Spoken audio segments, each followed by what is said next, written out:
bonsoir Philippe. Donc Bonsoir, en compagnie Ludo. de Philippe Fromentin, que j'ai envie de dire qu'on ne présente pas, mais quand même, je vais me permettre de le faire.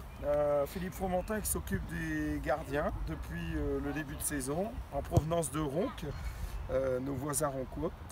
Ma première question à Philippe, c'est pourquoi être venu à Bondy, tout simplement. Je pense que voilà, c'était dans mon ambition. J'ai démarré il y a maintenant 6 ans. J'ai démarré petit au Capro. J'ai monté un peu d'un cran en allant en marquette. L'année passée, j'ai suivi Mathieu Maton à Ronques. Mais voilà, je voulais repartir à la base, arrêter les seniors, parce qu'avec Mathieu, je fais 2 ans les seniors. Et je voulais voilà, revenir chez les petits, puisque c'est là où je trouve qu'il y a beaucoup plus de travail et c'est plus intéressant. Et puis l'opportunité s'est présentée de venir à Bondy, puisqu'il cherchait quelqu'un.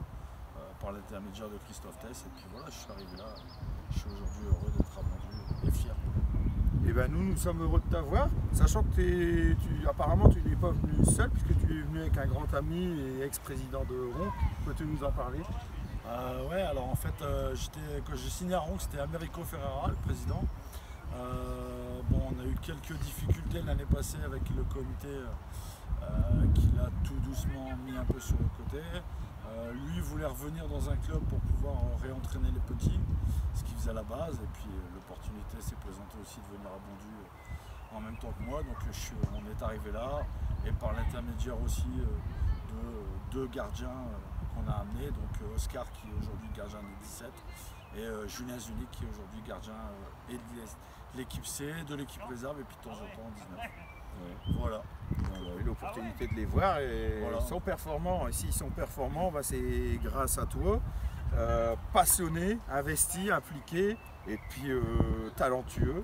Donc c'est un cocktail détonnant mais qui est bénéfique pour les gardiens. Peux-tu nous donner des détails sur les gardiens, les diverses catégories, les présenter, pourquoi pas aussi?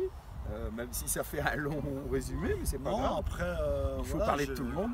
Là, je viens d'intégrer depuis maintenant 1 mois et demi le petit Jules Hachiba, qui est gardien neuf, mais qui, pour moi, décèle de réelle qualité. Je pense que dans la progression, on risque de tomber sur un très très bon gardien dans quelques années.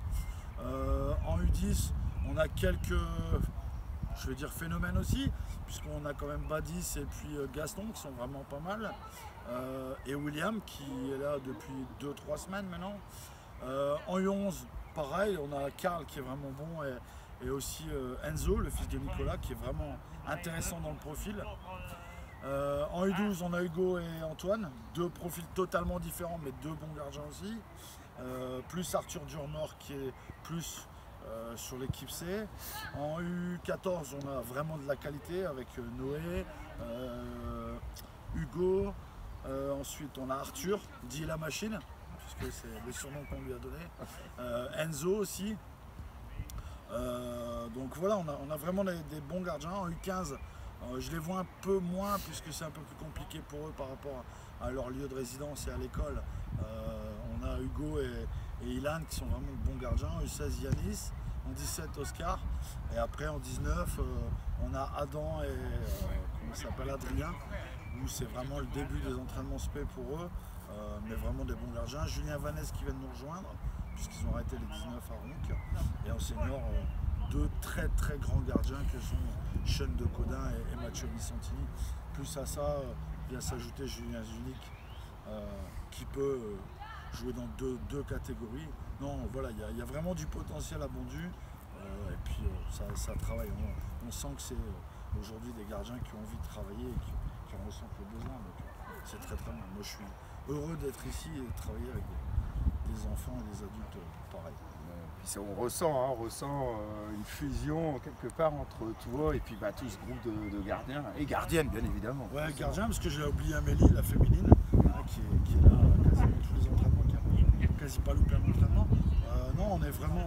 Voilà. Après, je pense que pour faire ce que je fais, c'est-à-dire entraîner les gardiens, il faut être passionné. Et aujourd'hui, la passion se transmet de par l'entraînement et le sérieux de l'entraînement. Ils travaillent, ils prennent du plaisir, le mettre au bout. Et puis, je pense que ça se ressent. Mais c'est vrai qu'on a réussi à créer une cohérence cette année et vraiment un groupe très très intéressant chez les gardiens.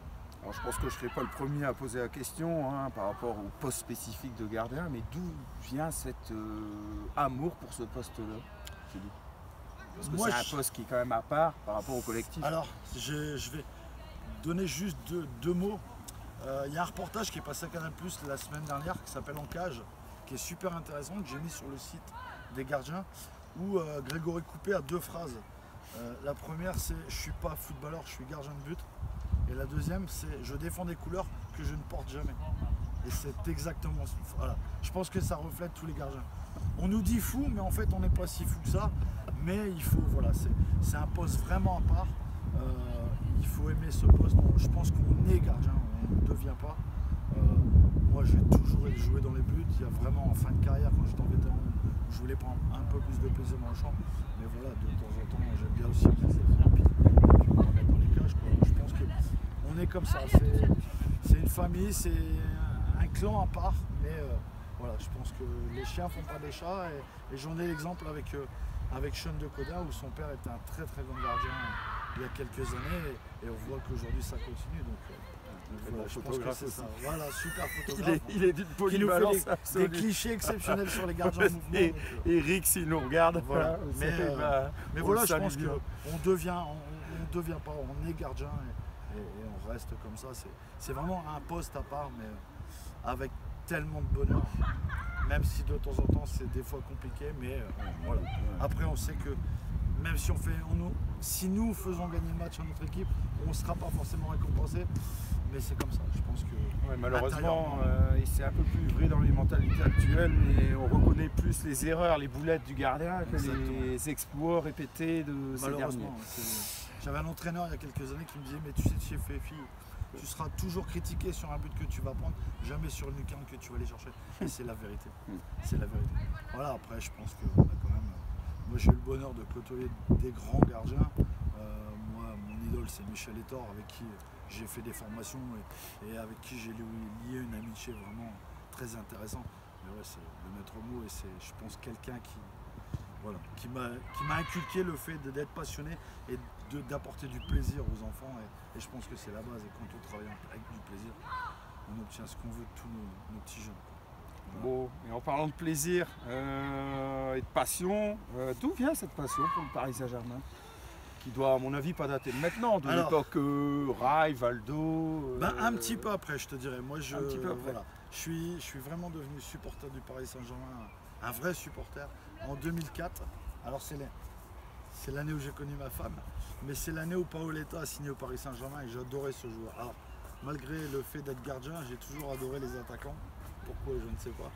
Mais voilà, l'année où Paoletta a signé au PSG, je suis devenu un amoureux du PSG. Et je ne le quitte pas aujourd'hui. Voilà, après, mon idole aujourd'hui, c'est Zlatan. Et malgré tout, c'est encore un attaquant. J'y peux rien, mais c'est comme ça. Mais voilà, pour moi, c'est Jules. Zlatan, c'est le top du top.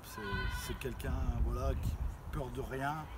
Et je pense que ça aurait été un très très bon gardien s'il avait joué à ce poste-là, parce qu'il a un mental d'acier. Bon, et que penses-tu des gardiens actuels du Paris Saint-Germain ? Areola, Trapp ? Alors, il y a quelques semaines, j'étais un peu critique envers Areola. On en a parlé avec Eric via Facebook, avec Eric Docona. Et à la date d'aujourd'hui, quand je vois le match qui nous sort hier, je me dis quand même chapeau. Il y a encore une belle marge de progression en plus. Après, moi j'aime Trapp parce que j'aime le jeu au pied de Trapp, ce qui est aujourd'hui important. Mais ouais, Areola aujourd'hui, je pense, ça fait taire les critiques et je pense qu'il a toute sa place au Paris Saint-Germain. Il est encore jeune, il y a encore de la progression et je pense que voilà, on a un bon gardien. Peut-être pas besoin d'aller chercher ailleurs. Bon, mais les meilleurs gardiens sont où ? Actuellement, forcément. Eh ben voilà, et ça sera le mot de la fin. Et un grand merci à toi, Philippe, et un grand merci au réalisateur. Merci à toi, Ludo, et merci David. Merci. Au revoir.